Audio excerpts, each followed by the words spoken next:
bihag nga. Alam mo bang minamahal ko siya, at tunay ang aking nadarama. Kahit ako'y nagmumukhang tanga, ay ayos lang basta kasama siya.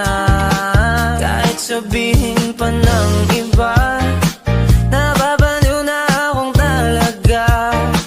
Kahit merong ibang nagcha-cha-cha, nagrurumba, nagsasalsa. Pwedeng sabihin nyo to sa kanya, ang puso ko'y nahihirapan na. Ano pa bang pwede kong gawin na uubra upang maakit siya? Palagi kaya ako nang